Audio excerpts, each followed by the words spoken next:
Okay, अस्सलाम वालेकुम। मेरा नाम मोहम्मद आसिम है एंड मैं जो हूँ एक एससीसी एफिलिएट हूँ। आज जो हमारा टॉपिक है FA2 का वो है डेप्रिसिएशन। तो लेट्स स्टार्ट। मैंने एक प्रेजेंटेशन बनाई है ताकि समझने में आसानी हो, ताकि एक चीज़ लिखी हुई भी हो। Okay, so let's start. तो सबसे पहले जो है हमारे जैसे FA2 में काफ़ी सारे टॉपिक्स होते हैं, उसमें से एक होता है डेप्रिसिएशन। डेप्रिसिएशन जो है वो FA1 में तो टेस्ट नहीं किया जाता है, लेकिन FA2 में आता है, F3 में आता है, और उसके बाद वो F7 जो आपका फाइनेंशियल रिपोर्टिंग का पेपर होता है उसमें आता है आपका। फिर उसका ज़ाहिर है फिर डेप्रिसिएशन थोड़ा एक छोटा ABC की तरह हो जाता है। एबी जब आप SBR लेवल में जाते हो तो जो हमारा स्ट्रेटेजिक बिजनेस रिपोर्टिंग का पेपर होता है। खैर, तो डेप्रिसिएशन बेसिकली आज जो हमारा मोटिव है वो है कि डेप्रिसिएशन होती क्या है। What is depreciation? डेप्रिसिएशन की अकाउंटिंग कैसे होती है? हर चीज की एक अकाउंटिंग होती है, डेप्रिसिएशन की भी होती है, तो वो कैसे होती है? और डेप्रिसिएशन के फिर अगर अकाउंटिंग होती है और डेप्रिसिएशन के मेथड्स क्या होते हैं? ओके, सो हम अपनी पहली स्लाइड पर जो है वो मूव करते हैं।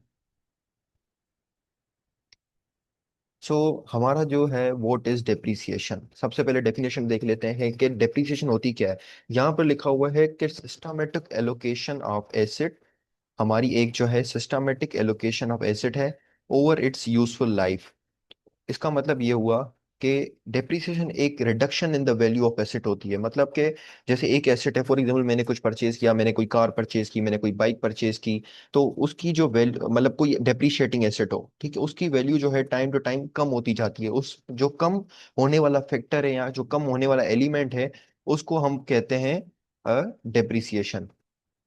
ओके, सो हमारे पास जो है अभी अगर आप देखें तो मैंने यहाँ पर दूसरा ये भी लिखा हुआ है कि depreciation spreading the cost of asset over it's useful life. हम जो एसेट की कॉस्ट होती है उसकी जो यूजफुल लाइफ होती है, फॉर एग्जांपल मैंने एक डिलीवरी वैन परचेज की, अब मैंने एक एस्टीमेट लगाया कि मुझे वो 5 साल तक यूज करनी है, तो 5 साल तक तो मैं क्या करूंगा, उसकी जो कॉस्ट है, सपोज करते हैं मुझे वो 1 लाख रुपए में मिली, तो उसकी कॉस्ट को मैं 5 सालों पर एलोकेट करूंगा। तो अगर मैं 1 लाख को 5 सालों से डिवाइड करूँ तो मेरी क्या आएगी, 20,000 आएगी मेरी पर साल। तो मतलब 20,000 की मेरी डेप्रीसिएशन हुई। ये मेरा अंदाजा है कि मैं उसको अभी अभी मैंने ये प्लान बनाया है कि मैं जो है उसको 5 साल तक यूज करूंगा। ओके, सो उसके बाद जो है डेप्रिसिएशन एक नॉन कैश एक्सपेंस होता है। हम जो है जैसे मैंने एक अभी गाड़ी परचेज की 1 लाख रुपए की, उसको मैंने 5 साल तक यूज किया, अंदाजा लगाया 5 साल तक यूज करना है, यूजफुल लाइफ इज 5 ईयर्स, और मैंने उसको साल साल डेप्रिशिएट किया। 20-20 हजार से ज़ाहिर है 5 साल है, अगर आप लाख को 5 साल से डिवाइड करोगे तो 20,000 आएगी। तो वो नॉन कैश एक्सपेंस है, उसके लिए कोई मैं हर साल 20,000 अलग से नहीं दे रहा। मेरी वो बस वन टाइम कॉस्ट थी जो मैंने शुरू शुरू में पहले दिन जब गाड़ी परचेज की तो उस टाइम जब मैंने पे की थी। उसके अलावा मेरी कोई कॉस्ट नहीं है, तो it's a non cash expense. ये एक बहुत इंपॉर्टेंट चीज होती है, ये MCQs में भी टेस्ट हो सकता है कि डेप्रिसिएशन कैश एक्सपेंस है या एक इम्प्लाइड एक्सपेंस है। इसको हम एक इम्प्लाइड एक्सपेंस कह सकते हैं, ठीक है। ओके, सो अगर आप यहाँ पर देखो तो लिखा हुआ है जैसे it is an expense in profit and loss. Profit and loss आपने पढ़ा होगा, P&L जिसको हम कहते हैं, जिसमें आपका revenue, cost of sales, gross profit और आपका नेट प्रॉफिट वगैरह, एडमिन एक्सपेंसेस एटसेट्रा आ रहा होता है, ठीक है। तो वो क्या है कि an expense in profit and loss that matches the cost of using an asset to the revenue it helps to generate. ये बेसिकली जो है हम अपने अकाउंटिंग में हमारे कुछ कॉन्सेप्ट्स होते हैं, रूल्स भी कह सकते हैं आप, कुछ कॉन्सेप्ट भी कह सकते हैं। उनमें एक कॉन्सेप्ट होता है मैचिंग कॉन्सेप्ट। ये इसकी यहाँ पर लिखा हुआ है। मैचिंग कॉन्सेप्ट क्या है कि अ डिलीवरी वैन, अब जैसे मैंने आपको एक मिसाल दी, एक गाड़ी है costing $30,000 and use for 5 year, मैंने एक एस्टीमेट लगाया कि मैं उसको यूज करूंगा 5 सालों के लिए, should not be expense entirely in 1 year. मैंने अगर वो 30,000 की वैन ली है तो ऐसा नहीं है कि मैं अपनी बुक्स में उसको पहले दिन ही एक्सपेंस आउट कर दूं कि यार मैंने अगर 30,000 खर्च किए तो 30 के 30,000 में राइट ऑफ कर दूं, मतलब उसको उसी वक्त खत्म कर दूं। नहीं, मैं उसको एसेट रिकॉर्ड करूंगा, क्योंकि वो जो एसेट है यहाँ पर जैसे लिखा हुआ है कि यूज फॉर 5 ईयर, वो मुझे 5 साल तक बेनिफिट देगा। तो ये मैचिंग कॉन्सेप्ट के अगेंस्ट, अगर वो मुझे 5 साल तक वो देगा, बेनिफिट देगा, और उसको जो है मैं पहले दिन ही सब कुछ एक्सपेंस आउट कर दूं, तो ये मैचिंग कॉन्सेप्ट के अगेंस्ट है, ये फाइनेंशियल रिपोर्टिंग के रूल्स एंड रेगुलेशंस के अगेंस्ट है। तो अब यहाँ पर लिखा हुआ है depreciation spreads that cost across all 5 years. तो डेप्रिसिएशन की वजह से वो जो हमारी कॉस्ट होगी, जैसे ऊपर मैंने आपको लाख रुपए की मिसाल दी थी कि लाख को हम 5 से डिवाइड करेंगे तो 20,000 हुई, तो डेप्रिसिएशन वो जो 20,000 की है वो उस 5 सालों के ऊपर स्प्रेड हो जाएगी, जैसे 20-20 हजार ओवर द 5 ईयर्स। तो matching expense to the revenue it helps to generate. Matching concept कहता है कि आप जो है अपने एक्सपेंसेस को रेवेन्यूज के साथ मैच करो, जो वो एक्सपेंसेस आपको हेल्प कर रहे हैं जनरेट करने में। मैंने अगर एक गाड़ी ली तो वो गाड़ी का डेप्रिसिएशन एक्सपेंस आएगा हर साल 20,000 रुपए। तो जाहिर है अगर 20,000 रुपये आएगा तो मैं उससे रेवेन्यू जनरेट कर रहा हूँ ना। अगर मेरी डिलीवरी वैन है, अगर कोई फूड पांडा राइडर है इस तरह का कुछ, तो मैं उससे रेवेन्यू जनरेट कर रहा हूँ। अब मैं ऊपर तो रेवेन्यू जनरेट कर रहा हूँ, मैं अपनी रेवेन्यू की लाइन में वो दिखा रहा हूँ। अगर आप पीएनएल की मिसाल लें, तो मैं रेवेन्यू की लाइन में तो वो रेवेन्यू दिखा रहा हूँ, अगर मैंने उससे 10,000 रुपये कमाए या 50,000 रुपये कमाए। लेकिन उसका कोई एक्सपेंस तो हो, उसका एक्सपेंस है 20,000। लेकिन मैं गलती करूंगा अगर मैं पहले ही दिन जो है सब कुछ चार्ज कर दूंगा, पांच पूरे 30 के $30,000 चार्ज कर दूंगा। इस वजह से अगर मैं ऊपर रेवेन्यू दिखा रहा हूँ तो मैं नीचे उसका एक्सपेंस भी उसी के साथ मैच करूंगा, अलग अलग पीरियड में नहीं दिखाऊंगा। इसको कहते हैं मैचिंग एक्सपेंस, ओ मैचिंग कॉन्सेप्ट, सॉरी, ठीक है। अच्छा, ये फिर मैटर क्यों करता है, डेप्रिसिएशन क्यों होनी चाहिए, डेप्रिसिएशन क्यों जरूरी है? तो यहाँ पर लिखा हुआ without it profit would be over stated. जाहिर है अगर आप रेवेन्यू रिकॉर्ड कर रहे हो डिलीवरी वैन से, अगर आपने एक रेवेन्यू जनरेट किया, जो कि मैंने अभी आपको मिसाल दी, और आप नीचे डेप्रिसिएशन जो कि एक एक्सपेंस है हमारा, वो क्या कहते हैं कि ऐड नहीं कर रहे एक्सपेंस में, तो क्या होगा, आपका एक्सपेंस अंडर स्टेटेड होगा, रेवेन्यू आपका ओवर स्टेटेड होगा। सही है आपका, जाहिर है जब रेवेन्यू है नीचे, आपने वो मैचिंग के लिए कोई एक्सपेंस में कोई चीज डाली ही नहीं है जबकि डलनी चाहिए थी, तो आपका रेवेन्यू तो बढ़ गया लेकिन एक्सपेंस तो वैसा का वैसा ही रहा। रेवेन्यू आपका 100 रुपए था, सपोज करते हैं, एक्सपेंस आपका पहले 50 रुपए था। डिलीवरी वेन आ गई, अब आपका रेवेन्यू 120 हो गया। It's just because of delivery when, assume करते हैं, ठीक है। अब एक्सपेंस आपका वैसे का वैसे 50 है, क्योंकि आपने उस पर डेप्रिसिएशन इंक्लूड ही नहीं की। इससे क्या होगा, आपका प्रॉफिट तो 70 रुपए का हो जाएगा, जो पहले 100 माइनस 50, 50 रुपए का था, अब वो 70 रुपए का हो गया। मतलब आपका प्रॉफिट ओवर स्टेट हो गया, आपका एक्सपेंस अंडर स्टेट हो गया। सही है। Without it profit would be over stated and non current asset, जो हमारा एनसीए कहते हैं, नॉन करंट एसेट, जो कि हमारी डिलीवरी वैन है, would remain at original cost forever. तो इस पे गलती क्या करेंगे हम कि इसको हमेशा से वो 5 लाख पर रहेगी, जो कि एक खिलाफ है। आप खुद ही सोचो, आप एक गाड़ी लेते हो, अगर आपने आज एक 40 लाख रुपए की गाड़ी ली, अज्यूम करते हैं पाकिस्तान के हालात सेम रहते हैं, कोई करेंसी डिफ्लेशन, कोई ऐसी खास हमारी महंगाई वगैरह नहीं होती, सब चीजें सेम रहती हैं। 40 लाख की गाड़ी अगर आप 3 साल, 4 साल, 2 साल बाद बेचने जाओगे, क्या उसके आपको 40 के 40 लाख मिलेंगे? अज्यूम करो कि सिचुएशन सब सेम है, कोई हालात खराब नहीं हुए, कुछ भी नहीं हुआ, तो क्या आपको वो 40 के 40 लाख मिलेंगे? नहीं मिलेंगे आपको, या तो 25 लाख या 30 लाख, मतलब कुछ ना कुछ आपको कम मिलेगा। तो हम गलती करेंगे अगर हम आज के 4 साल बाद या 5 साल बाद भी उसको आज वाली वैल्यू पर रखेंगे, क्योंकि हमें तो उसकी मार्केट वैल्यू मिलनी ही नहीं है इतनी, तो हम क्यों रख रहे हैं? तो ये अकाउंटिंग के अगेंस्ट होगा। इस वजह से हमें जो है एक ट्रू एंड फेयर पिक्चर दिखाने के लिए डेप्रिसिएशन चार्ज करनी होती है, ठीक है। और बाकी मैचिंग कॉन्सेप्ट का मैंने आपको रेफरेंस दे दिया। उसके बाद जो है हमारे पास है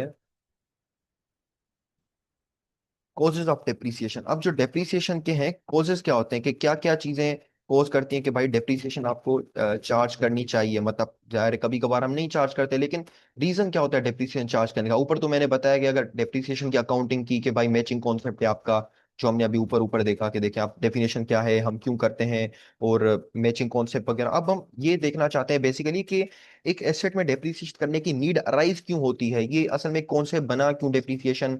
अभी तो हमने क्योंकि वो पढ़ा ना कि डेप्रिसिएशन है क्या, क्यों करनी चाहिए। अभी ये कि वो कॉन्सेप्ट बना कैसे, रीजन क्या होता है डेप्रिसिएशन चार्ज करने का। एक तो फिजिकल, जहाँ पर 4 रीजन लिखे हुए हैं अगर आप देखें, तो यहाँ पर जैसे 4 रीजन है, जिसमें से एक है हमारा पहला रीजन जो है वो है फिजिकल रीजन।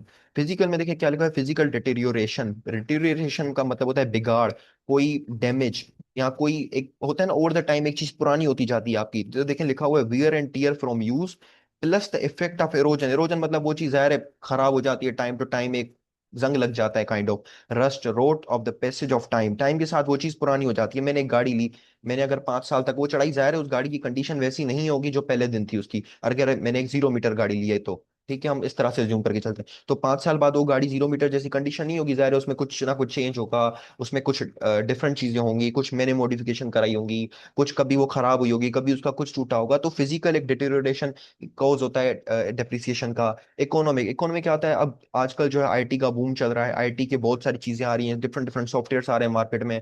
तो अगर आप यहाँ पर देखें तो ऑब्सोलेसेंस, ऑब्सोलेंस का मतलब होता है एक चीज को पुराना हो जाना बैठे बैठे। A newer technology appears or inadequacy when an asset can no longer meet growing business needs। कोई एसेट ऐसा है आपका जो कि अब वो आपकी नीड्स पूरी नहीं कर रहा, अब मार्केट में कुछ नई चीज आ गई है। सही है। फॉर एग्जाम्पल आप एक मशीन यूज करते थे, लेकिन वो मशीन बहुत ज्यादा तेल पीती है, वो मशीन बहुत ज्यादा पेट्रोल पीती है, इस तरह से। तो अब आपने क्या किया, कोई हाइब्रिड पर चले गए, हाइब्रिड मतलब कोई सोलर पर चले गए, या फिर आप किसी और चीज पर चले गए, जैसे आपने कोई एफिशिएंट रिसोर्स की तरफ आप चले गए, जिससे आपका मतलब पुरानी मशीन, ज़ाहिर है आप इतना तेल महंगा हो गया, पेट्रोल महंगा हो गया, आप उसमें वो चीज़ नहीं यूज कर सकते। तो इस वजह से जो है अब हम नई मशीन खरीदनी पड़ेगी हमें। इस वजह से उसका उस मशीन को डेप्रिशिएट जो करने का रीजन था, एक ये भी था कि अब वो हमारे ज़ाहिर इतने काम की नहीं रही। आप पेट्रोल कार्स का मिसाल ले लें, आजकल वो कितनी खराब है एनवायरनमेंट के लिए, तो ईवी पर दुनिया शिफ्ट कर रही है। तो इस वजह से ये भी एक रीजन है, पेट्रोल कार्स की डेप्रिसिएशन ज्यादा होती है। सही है, ईवी इन्वायरमेंट को इतना नुकसान नहीं देती। उसके बाद ईवी की डिमांड हाई, आजकल आप देखें तो पाकिस्तान को अगर हम छोड़ें, बाहर के मुल्क को देखें, यूएस को देखें, चाइना को देखें, तो ऑलमोस्ट काफी गाड़ियां ईवी चलती हैं, तो डिमांड कम है बाकियों की। सही है, क्योंकि टेक्नोलॉजी रीजन है, ये लिखा हुआ है आपका न्यूअर टेक्नोलॉजी आ रही है आपकी जो है नीड्स, वो जो आप इन्वायरमेंटल फ्रेंडली या नेचर को प्रोटेक्ट करने का सोच रहे हो, तो वो चीज पेट्रोल कार फुलफिल या डीजल कार फुलफिल नहीं कर सकती, वो ईवी फुलफिल कर सकती है, क्योंकि उसका एनवायरमेंटल इम्पैक्ट बहुत कम है। खैर, दूसरा फैक्टर होता है टाइम। एक चीज ज़ाहिर है, जैसे मैंने आपको मिसाल दी कि टाइम के साथ पुरानी होती जाती हैं चीजें, ये तो ठीक है, उसकी फिजिकल हेल्थ होती है, मतलब फिजिकली वो गाड़ी जो है वो होती गई, अब वो हुई क्यों, वो टाइम की वजह से हुई, तो टाइम भी एक रीजन होता है। सही है, या कोई सॉफ्टवेयर हैं, अब आप खुद ही सोचें, जैसे नोकिया थी। सही है, अब नोकिया ने अगर, नोकिया शुरू के ईयर्स में देखा जाए तो कितनी कामयाब थी, लेकिन ऐसा ऐसा टाइम के साथ उन्होंने अपने आप को अपडेट नहीं किया, मार्केट में कंपटीशन आ गया आईफोन की तरफ से, सैमसंग की तरफ से, तो वो पुरानी हो गई, अब बंद हो गई। तो अगर वो आज भी अगर अपनी जो मार्केट वैल्यू है वो वही दिखाएं जो उनकी 10 साल पहले थी, तो कितना गलत होगा, क्योंकि आज तो उनको कोई वैल्यू, मतलब वो हम पे नहीं करेंगे ना उनकी कंपनी खरीदने के लिए, तो वो कितना गलत करेंगे अगर वो यही वैल्यू दिखा रहे हैं, तो इस वजह से उन्होंने बड़ी बड़ी डेप्रिसिएशन चार्ज की होंगी। सही है, ये चीज हो गई। तो asset with fixed legal life, कभी कभार ऐसा होता है एसेट की लीगल लाइफ फिक्स्ड होती है, अब जैसे लीज होल्ड प्रॉपर्टी हो गई कि आपने कोई प्रॉपर्टी लीज पर ली है, वो आपकी 10 साल की, आपको 10 साल में ही डेप्रिशिएट करना है उसको, आप उसको 12 साल पे नहीं कर सकते। तो ये रीजन है, ये खैर आप लीज लीज के बारे में आप F7 में पढ़ेंगे। ठीक है, automatically loses value as a life turns runs out, ये वही मैंने बताया कि 10 साल तक ही करेंगे, 12 साल तक नहीं करेंगे। डिप्लीशन होती है, अब डिप्लीशन क्या होती है, जैसे आपकी कोई चीज है वो कम होती जा रही है, कम, जैसे जैसे हमारे वर्ल्ड में पानी के रिसोर्सेज हैं, अभी आप देखें एआई से डेटा सेंटर्स चल रहे हैं, पानी के रिसोर्सेज को वो तेजी से खत्म करते जा रहे हैं। या अगर ये एग्जांपल देख लें, extraction of finite natural resources जो लिमिटेड है, नेचुरल रिसोर्सेज, जैसे आपका कोल हो गया, आपका एनर्जी की चीजें हो गई, ठीक है, आपका पानी हो गया, आपका गोल्ड हो गया, आपका सिल्वर हो गया, या इस तरह की चीजें, सच एज माइन, जैसे माइंस होती हैं हमारी जिसमें गोल्ड निकलता है, इस तरह से reduces the remaining value of asset. अब जाहिर है, अगर पहले समझ लें एक हमारे पास माइन थी और उसमें जो है हम रोज का 1 किलो सोना निकालते थे, अब हम रोज का, हमारे पास ये रिसोर्सेज अच्छे आ गए, मशीनरी अच्छी आ गई है, लोग ज्यादा हैं, सही है, हम एम्प्लॉयमेंट जनरेट करें, अब हम 1 किलो की जगह 10-10 किलो सोना निकाल रहे हैं, या 10-10 तोला सोना निकाल रहे हैं, अज्यूम करें एक एग्जाम्पल। तो जाहिर है वो पहले अगर 20 सालों में खत्म होती है, अब हम 10-10 तोला सोना निकाल रहे हैं एक के बजाय, तो अब जाहिर है वो 10 की जगह 5 सालों में खत्म हो जाएगी। एक ये रीजन होता है। ठीक है, पानी की मिसाल आप देख लें कि जितना ज्यादा कंज्यूम होता है उतना जल्दी जल्दी वो खत्म होता जाता है। सही है। खैर, अब हम आगे बढ़ते हैं, ये मैंने रीजन बता दिया कि डेप्रिसिएशन की नीड पड़ती क्यों है।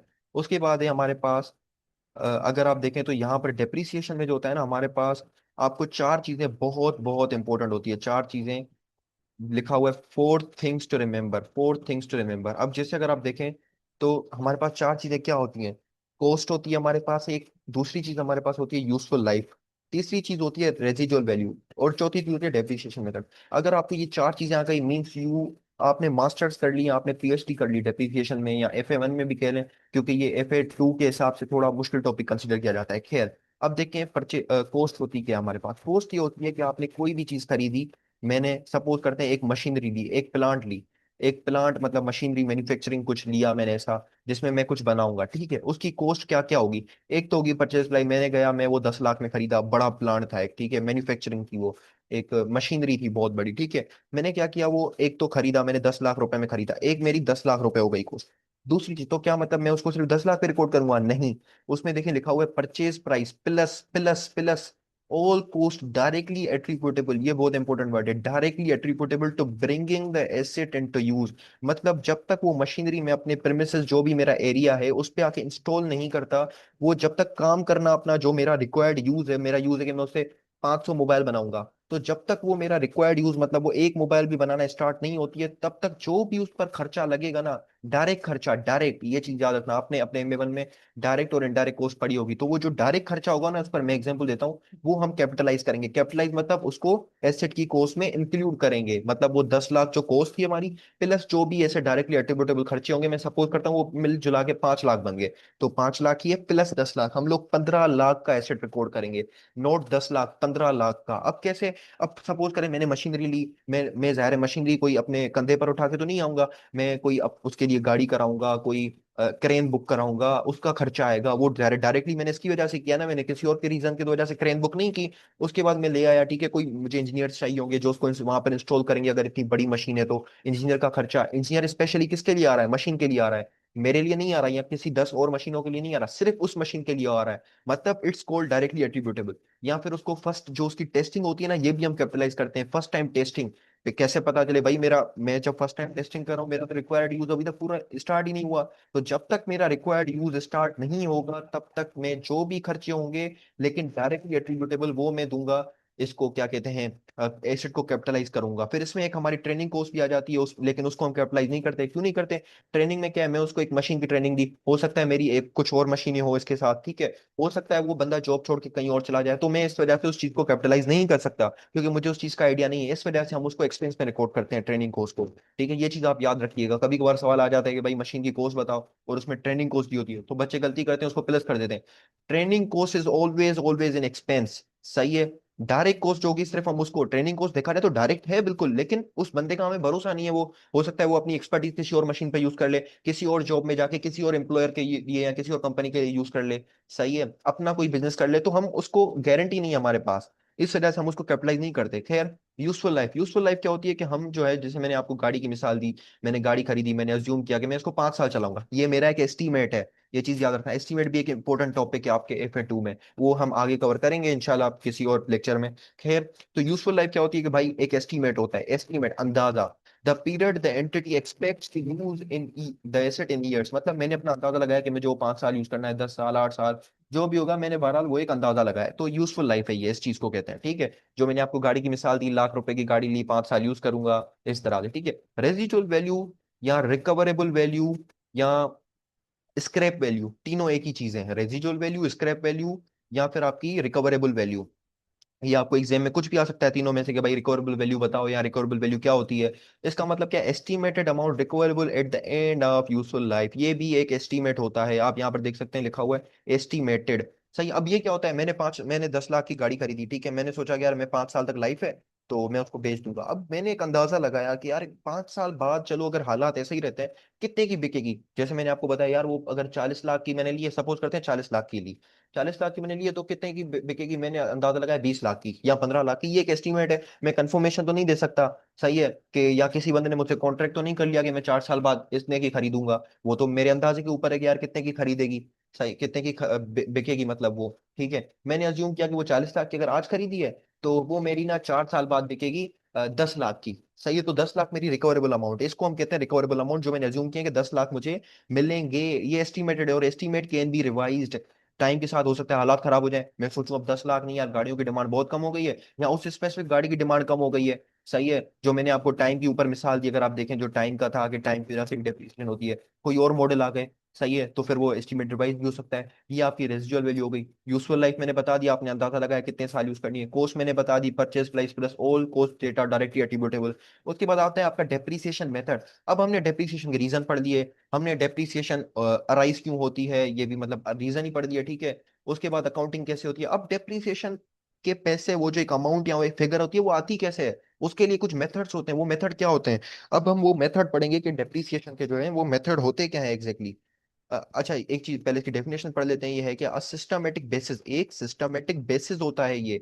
सिस्टमेटिक मतलब एक जो सिस्टम के जरिए, या आप कहते हैं कि एक प्रॉपर प्रोसीजर होता है, ठीक है, reflecting the pattern in which the asset benefits are consume, मतलब एक एसेट है, डिलीवरी वैन है, वो मुझे जैसे जैसे बेनिफिट देती जा रही है ना, ये डेप्रिसिएशन मेथड एक ऐसा पैटर्न है, एक ऐसी प्रोसेस है या प्रोसीजर है जो उस बेनिफिट्स को रिफ्लेक्ट करता है, सही है। सिस्टमेटिक बेसिस अगर आप देखें, systematic basis reflecting the pattern, उस पैटर्न को रिफ्लेक्ट कर रहा है जिस पैटर्न के हिसाब से मुझे वो बेनिफिट्स देता जा रहा है। तो डेप्रिसिएशन मेथड दो होते हैं, वो उस हिसाब से डिसाइड होते हैं कि वो एसेट हमें बेनिफिट किस तरह से दे रहा है। खैर, तो हमारे दो वो होते हैं, क्या कहते हैं, डेप्रिसिएशन मेथड। और डेप्रिसिएशन मेथड क्या होता है, सिस्टमेटिक बेसिस एक सिस्टम के जरिए प्रोसेस होता है, सिस्टमेटिक एक प्रोसेस होता है प्रॉपर, जो रिफ्लेक्ट करता है उस पैटर्न को, जिस पैटर्न के जरिए या जिस पैटर्न के थ्रू हमें जो है वो एसेट अपना बेनिफिट्स दे रहा है। Okay, so let's move on the next page.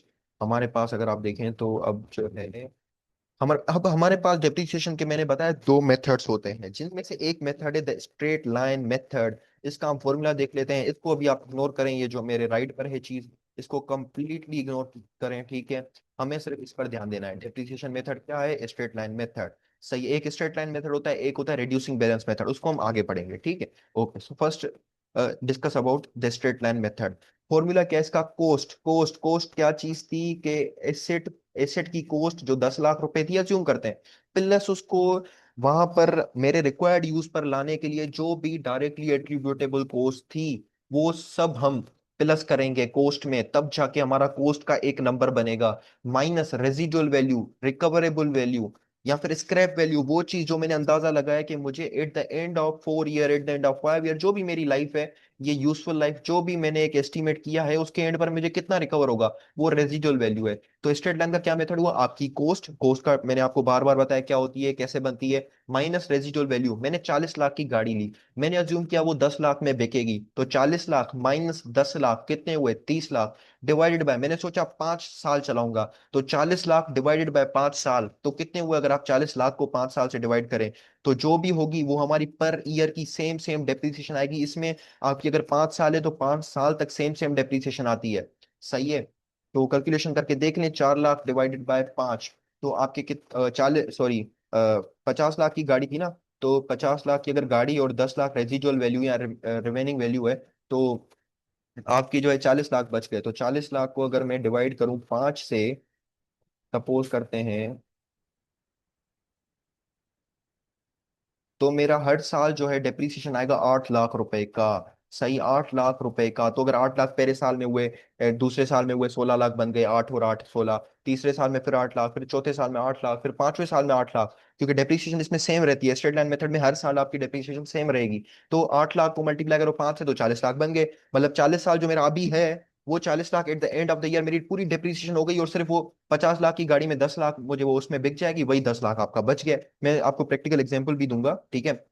अच्छा, आप क्या है, charges and equal amount of depreciation, जो डेप्रीशिएशन अमाउंट होगी जो हमारे केस में 8 लाख रुपए थी, तो प्रॉफिट एंड लॉस, ये प्रॉफिट एंड लॉस में चार्ज होती है, ये हमारा एक्सपेंस होता है। मैंने आपको ऊपर रेवेन्यू के हिसाब से मिसाल दी कि आपका प्रॉफिट एंड लॉस में जाता है, आपका एक्सपेंस होता है, एक्सपेंस हमारे प्रॉफिट को कम करता है। सही है? प्रॉफिट और loss every year of the asset useful life, जब तक एसेट की यूजफुल लाइफ है 5 साल है, तो फिर वो उस हिसाब से चलता रहेगा। खैर, तो अभी जो है हम एक एग्जाम्पल कर लेते हैं, अपने जो है इसकी, क्या कहते हैं, इस रिड्यूसिंग बैलेंस में, इसकी, सॉरी, क्या कहते हैं, हमारे स्ट्रेट लाइन मेथड की हम जो है एक एग्जांपल कर लेते हैं, फिर हम रिड्यूसिंग बैलेंस पर मूव करेंगे, ठीक है? अच्छा, अब मैंने बताया कि स्ट्रेट लाइन में आपकी डेप्रिसिएशन हर साल सेम आएगी। फॉर्मूला क्या था? मैं यहाँ पर लिख देता हूँ आपकी आसानी के लिए कि कोस्ट, कोस्ट मैंने बार बार बताया कि एसेट की परचेज लाइफ प्लस जो भी एट्रीब्यूटेबल कोस्ट है डायरेक्टली उसको रिक्वायर्ड यूज में लाने के लिए। सही है? ऑल द थिंग्स जो भी थी कोस्ट, फिर बनेगी आपकी, आपकी माइनस करोगे रेजिडुअल वैल्यू, रिकवरेबल वैल्यू या स्क्रैप वैल्यू, या जो भी आप बोल दो, मैं लिख देता हूँ रेजिडुअल वैल्यू। ठीक है? उसके बाद जो भी आपका ये आंसर आएगा, मतलब कि समझ लो मैंने इसको अगर देता हूँ, मैंने इसको ब्रैकेट दे दी ताकि पहले कोस्ट माइनस रेजिडुअल वैल्यू आए, और उसको फिर मैं क्या करूंगा, मैं डिवाइड करूंगा। डिवाइड, ये डिवाइड का साइन होता है एक्सेल में, मैं उसको डिवाइड करूंगा किससे? यूजफुल लाइफ से। यूजफुल लाइफ अगर 5 साल है, 10 साल है, जो भी है। खैर, अभी हम क्वेश्चन करते हैं एक, तो आपको ताकि आइडिया होता है। अभी अगर देखें, मशीन है हमारे पास एक, ओके, तो अज्यूम करते हैं बड़ी मशीन है। यार छोटी मोटी मशीन तो नहीं होती 50 हजार रुपए की, बड़ी मशीनरी है, कोई फैक्ट्री है या जो भी है, मुझे मशीन इंस्टॉल करनी है। मशीन की अज्यूम करें कि इस कोस्ट में जो है ना, 50 हजार में आपका सब कुछ है, उसमें आपकी मशीन की वैल्यू भी है, आपकी जो भी डायरेक्ट कोस्ट, डिलीवरी कोस्ट थी, उसको लाने के लिए इंजीनियर की कोस्ट, टेस्टिंग कोस्ट जो भी थी, वो सब इसमें 50 हजार में शामिल है। सही। अच्छा, तो क्या है, 5 साल है, 5 साल तक यूज करेंगे, जबरदस्त। रेजिडुअल वैल्यू, स्क्रैप वैल्यू, या फिर आपकी रिकवरेबल अमाउंट, तीनों एक ही चीज है, वो 5 हजार है आपकी। अच्छा, फॉर्मूला क्या था? अब पहले यहाँ पर देते हैं, पहले पहले साल में, अभी हम ईयर 1 पर खड़े हुए हैं। पेयरिंग वैल्यू, पेयरिंग वैल्यू का मतलब है जो हमारी बुक वैल्यू भी कहते हैं इसे, या फिर जो वैल्यू, मतलब रिमेनिंग वैल्यू भी कह सकते हैं आप इसे। Remaining value, book value, caring value, एक प्रोफेशनल वर्ड केयरिंग वैल्यू होता है एसी से में जो यूज होता है। सही है? खैर, तो हम आते हैं कोस्ट पर। कोस्ट क्या? हमारी कोस्ट है भाई 50 हजार पहले साल में। पहले साल में तो अभी ईयर 0 पे खड़े हुए हैं, पहले दिन, आज के आज मैं मशीन लाया हूँ, मेरी आज क्या कोस्ट है? 50 हजार कोस्ट। डेप्रिसिएशन, यार ये तो अब आ गया ना मेन चीज। अब देखो डेप्रिसिएशन कैलकुलेट कैसे होगी, ये हमारा फॉर्मूला है जो मैंने बताया आपको, cost minus residual value divided by useful life. हम यहाँ पर ही निकाल लेते हैं डेप्रिसिएशन पर ईयर, यहाँ भी सेम ही निकलेगी, यहाँ भी सेम ही निकलेगी, यहाँ पर निकाल लेते हैं आपकी आसानी के लिए। इज इक्वल टू, एक्सेल पहले मैं यूज कर रहा हूँ, आप कॉपी के करोगे, आप कैलकुलेटर से कर लेना। सही है? कोस्ट माइनस रेजिडुअल वैल्यू, पहले मैं ब्रैकेट लगाऊंगा, जाहिर है पहले, क्योंकि मुझे ये वाला चाहिए कोस्ट माइनस रेजिडुअल वैल्यू, फिर डिवाइड करना है यूजफुल लाइफ से। चलो अगर ब्रैकेट ना भी लगाते हैं, ठीक है, अज्यूम करते हैं हमारी कोस्ट है 50,000 जाहिर है, ये 50,000 को आप देखें, मैंने सेल को क्लिक किया।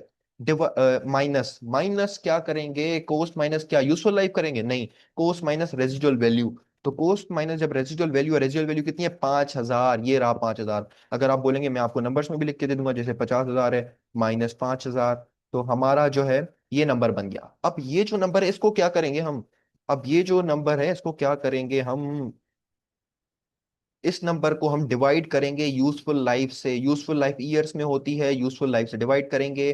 तो यूजफुल लाइफ हमारी कितनी है, 5 साल, 5 साल ईयर है, 5 साल। तो देखता हूँ पर ईयर मेरी डेप्रिसिएशन कितनी आई, 45,000 डिवाइडेड बाई, ऊपर देखें डिवाइड हो रहा है, डिवाइडेड बाई ये मेरा 5 साल, ठीक है। तो मेरी आई पर ईयर डेप्रिसिएशन 9,000, मेरा एसेट का वैल्यू हर साल 9,000 से गिरेगा। और इसमें डेप्रिसिएशन हर साल सेम होती है, क्योंकि हर साल आप सेम प्रोसेस फॉलो कर रहे हो, 50,000 माइनस 5,000 डिवाइडेड बाय 5, हर साल आप सेम प्रोसेस फॉलो कर रहे हो ना, तो आपकी ज़ाहिर 9,000 ही आएंगे। तो सही है, मैं 9,000 को इन पांचों ईयर्स पर लेके आता हूँ, सही है। 9,000 को मैं इन पांचों ईयर्स पर ले आया। अब क्या कहते हैं, 9,000 को मैं इन पांचों ईयर्स पर ले आया, एक सेकंड। अच्छा, 9,000 है हमारी पर ईयर डेप्रिसिएशन, इसको जो है मैं हर साल ले आया, मेरी 9,000 आ गई हर साल डेप्रिसिएशन, सही है। अब मेरी कैरिंग वैल्यू क्या है, कैरिंग वैल्यू सपोज करते हैं, कैरिंग वैल्यू क्या थी मेरी, cost depreciation carrying value. Carrying value कैसे आती है, कैरिंग वैल्यू आती है कोस्ट माइनस डेप्रिसिएशन, मतलब जो आपकी रिमेनिंग वैल्यू है, मैंने बताया रिमेनिंग वैल्यू है। तो कोस्ट माइनस डेप्रिसिएशन, कोस्ट क्या है हमारी, 50,000 है, माइनस करो हमारी डेप्रिसिएशन क्या है, हमारी डेप्रिसिएशन है ये 41,000, हमारी डेप्रिसिएशन है पहले मतलब जो रिमेनिंग वैल्यू है, डिप्रिसिएशन 9,000 रुपए की। और अगर चलो, अगर मैं आपको इसका अकाउंट भी दिखा देता हूँ, एक मशीन थी जिसकी कॉस्ट है 50,000, तो मशीन के अकाउंट में है, मशीन का टी अकाउंट। तो 50,000 मशीन हमने खरीदी है, तो एंट्री क्या बनी होगी, डेबिट मशीन क्रेडिट कैश, जाहिर है मशीन एसेट है तो डेबिट हुआ ना। तो डेबिट मशीन क्रेडिट कैश मैंने लिख दिया यहाँ पर मशीन, और मशीन कितने की थी, 50,000 की, मैंने उसको यहाँ पर कर दिया डेबिट, है कि नहीं है, डेबिट कर दिया। उसके बाद क्या आ रहा है यहाँ पर, उसके बाद यहाँ पर आ रहा है पोस्ट डेप्रीसिएशन। अच्छा, डेप्रीसिएशन एक तो मशीन के अकाउंट में भी आएगी, क्योंकि मशीन की डेप्रीसिएशन है ना।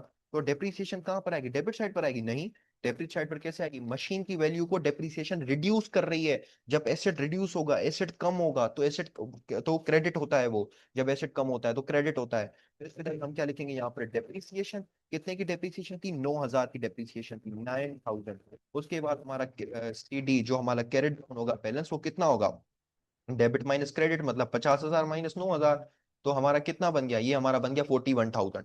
ये आप देखो कैरी रिमेनिंग कितनी आ रही, 41,000, मतलब हमने बिल्कुल सही किया है। और इसी तरह से ये कोस्ट यहाँ पर फिर, यहाँ पर अगर आप देखेंगे कोस्ट फिर ईयर टू में आ गए, ईयर टू में क्या कोस्ट होगी इसकी, ईयर टू में फिर कोस्ट चेंज हो जाएगी, क्यों चेंज हो जाएगी, ईयर टू में फिर ये वाला नंबर आएगा 41,000, क्योंकि आप 50,000 थोड़ी ना, अब तो वो 9,000 से कम हो गई, तो वो 41,000। लेकिन डेप्रिसिएशन आपकी सेम ही रहेगी, क्योंकि इसका डेप्रिसिएशन का फॉर्मूला क्या है, कोस्ट माइनस रेजिडुअल वैल्यू। ये कोस्ट इनिशियल कोस्ट है जो 50,000 है, माइनस रेजिडुअल वैल्यू सेम रहेगी 5,000, यूजफुल लाइफ 5 साल सेम रहेगी, सही है। जो सिर्फ चेंज आएगा वो कैरिंग वैल्यू में आएगा, क्योंकि वो कैसे निकाल रहे हो आप, कोस्ट माइनस डेप्रिसिएशन, सही है। वो इस तरह से, और फिर यहाँ पर फिर इस तरह से अगर आप करें, फिर मैं हम अपनी फॉर्मूला लगा देते हैं, तो ये क्या हुआ, ये 41, इसको मैं कर देता हूँ 41,000 माइनस 9,000, तो मेरा क्या हो गया, ये हो गया 32,000 सेम। अब मैं फिर 32,000 को यहाँ पर ऐसे करूंगा, तो फिर ये इस तरह से 32,000 को मैं यहाँ पर करूँ,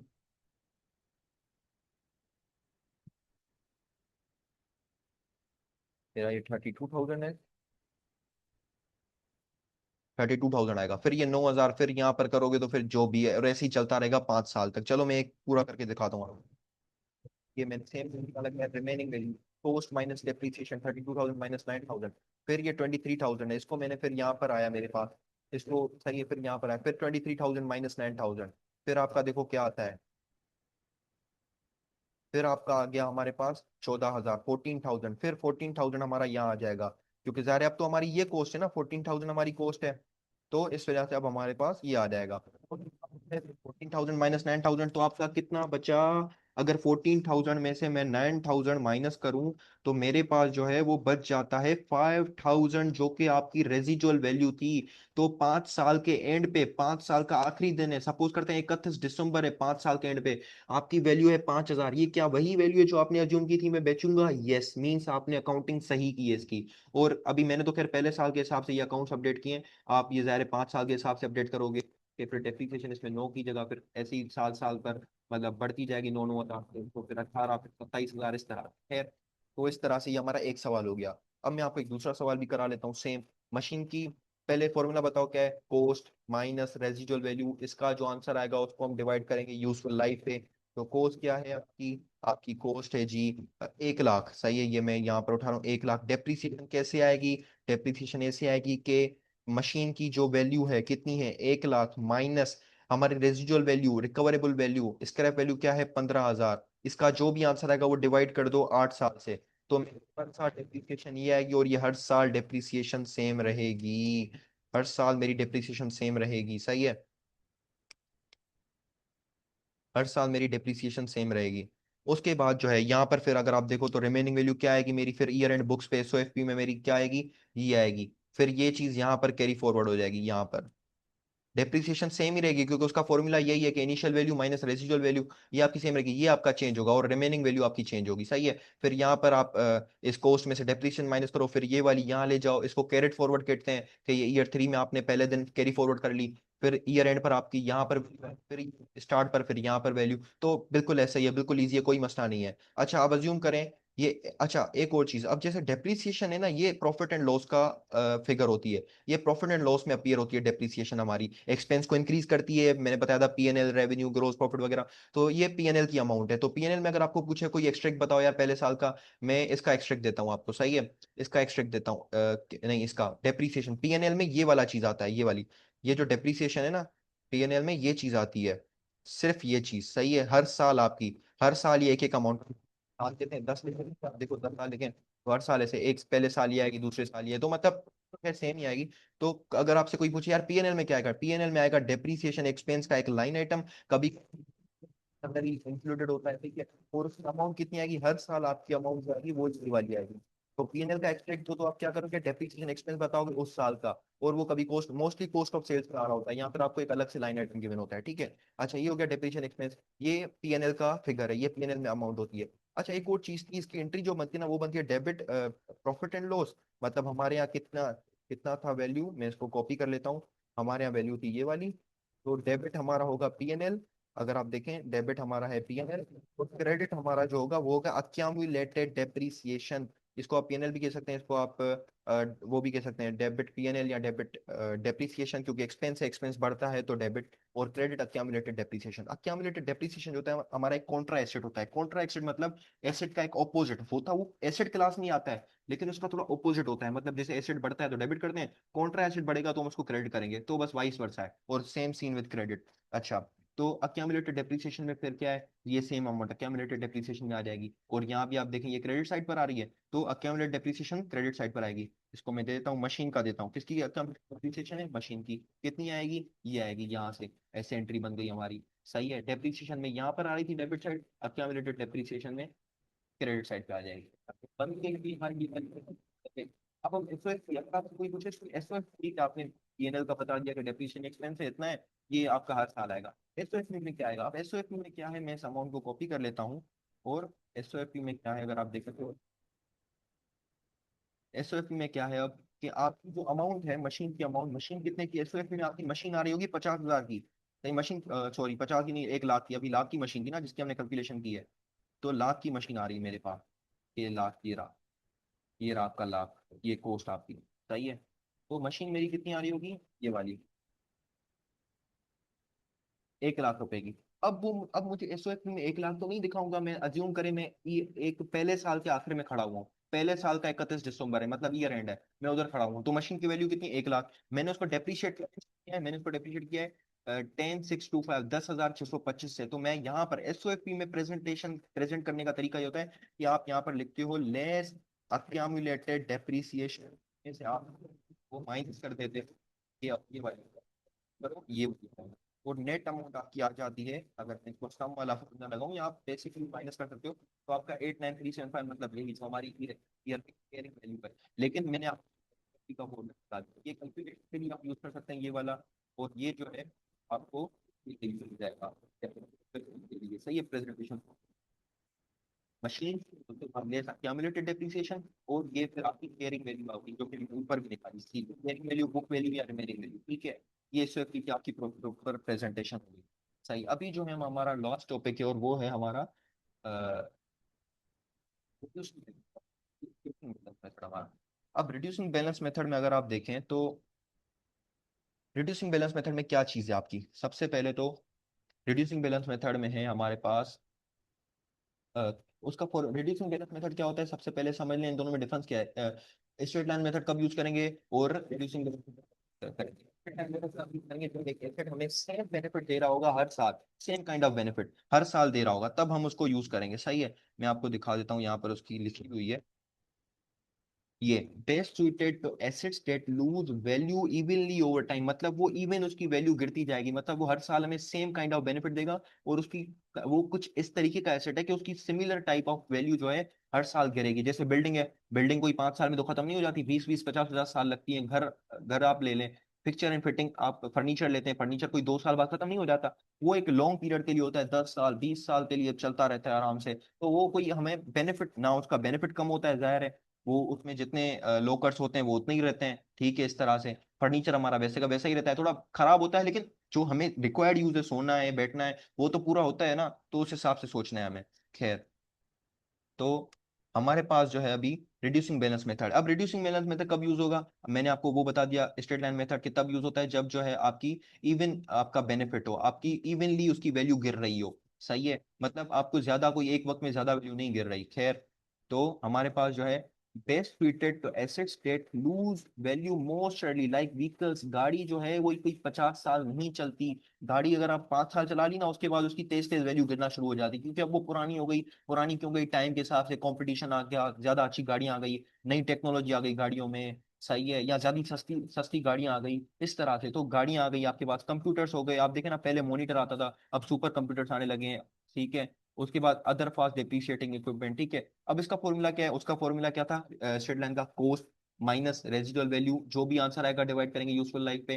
अब इसका फॉर्मूला क्या है, इसका फॉर्मूला है carrying amount multiply bye caring amount. सही है, ये वो नहीं बोल रहा कोस्ट, केयरिंग अमाउंट। वो क्या था, केयरिंग अमाउंट कैसे आती है, cost minus depreciation, cost minus depreciation, जिसको हम रिमेनिंग अमाउंट भी कहते हैं, बुक बुक वैल्यू भी कहते हैं, मल्टीप्लाई बाय एक फिक्स्ड परसेंटेज, परसेंटेज आपको एग्जाम में दी हुई होगी, फिक्स्ड परसेंटेज। और इसमें जो है अगर आपको एग्जाम में रेजिडुअल वैल्यू आती है ना, तो आप उसको इग्नोर करेंगे, क्योंकि फॉर्मूला में रेजिडुअल है नहीं है, carrying amount multiply by fixed percentage. I don't think there is any kind of residual value, तो इस वजह से ये नोट भी लिखा हुआ है कि residual value is not use in this method. अगर आपको किसी क्वेश्चन में या एग्जाम में दिखे तो समझ लेना आपको कंफ्यूज करने के लिए सिर्फ 2 नंबर चाहिए, एक केयरिंग वैल्यू जिसका फॉर्मूला आपको पता है कि कोस्ट माइनस डेप्रिसिएशन, और एक फिक्स परसेंटेज वो आपको दी हुई होगी। सही है, ठीक है, तो हम मूव करते हैं इसके अब एक क्वेश्चन पर। सही है, इसका फॉर्मूला आप देख लें, केयरिंग अमाउंट मल्टीप्लाई बाय एक फिक्स परसेंटेज। अच्छा, अब इसका क्वेश्चन मैं थोड़ा जल्दी जल्दी करूंगा क्योंकि अभी आपका कॉन्सेप्ट थोड़ा अच्छा हो गया होगा। खैर, कोस्ट कोस्ट केयरिंग अमाउंट, अब पहला ही दिन है मेरा, अभी मैंने मशीन खरीदी है 50,000 की, तो पहले दिन तो कोई डेप्रिसिएशन हुई नहीं है, मतलब यही मेरी केयरिंग अमाउंट हुई, तो मैं इसी 50,000 को यहाँ पर ले लूंगा। अब डेप्रिसिएशन, ये बहुत इंपॉर्टेंट चीज है। डेप्रिसिएशन मैं कैसे कैलकुलेट करूंगा, यहाँ पर क्या फॉर्मूला था, देख लेता हूँ।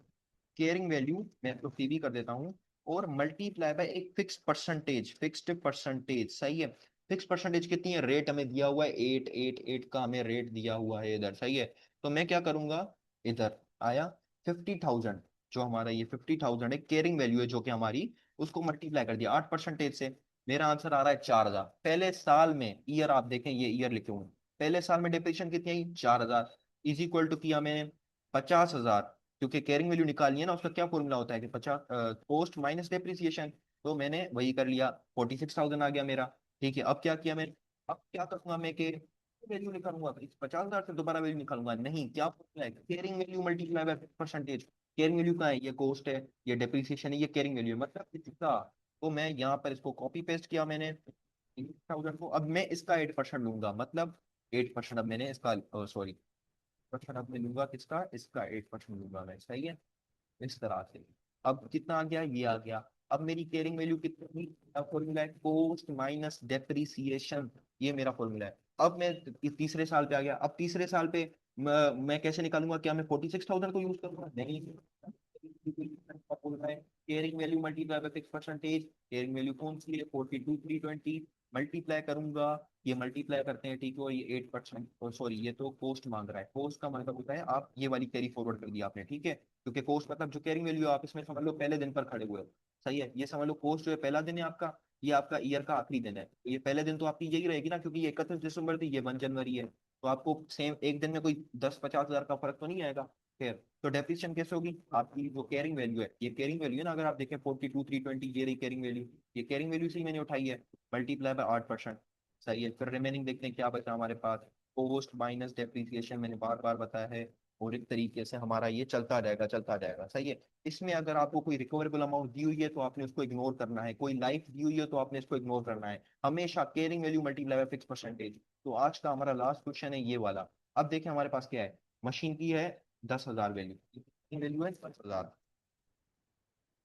मशीन की हमारे पास वैल्यू है 10,000, कोई कोई मसला अभी 1 लाख, तो हम पहले तो देख लेते हैं भाई, अभी भी मशीन खरीदी है तो अभी भी कितनी हाथ में वैल्यू है मेरे, 1 लाख रुपए की। लाइफ यार, लाइफ मुझे लग रहा है कि लाइफ हम नहीं यूज करेंगे, है ना, क्योंकि फॉर्मूला में है ही नहीं तो क्यों यूज करेंगे। तो डेप्रीसिएशन, हम जो है डेप्रीसिएशन कैसे निकालेंगे, डेप्रीसिएशन कैसे निकालेंगे, अच्छा यहाँ पर चार चीजें, मशीन है, सही है, लाइफ है के 8 साल, रेजिजुअल वैल्यू है, रेट है, फॉर्मूला बताओ क्या था, फॉर्मूला था caring value multiply by fix percentage.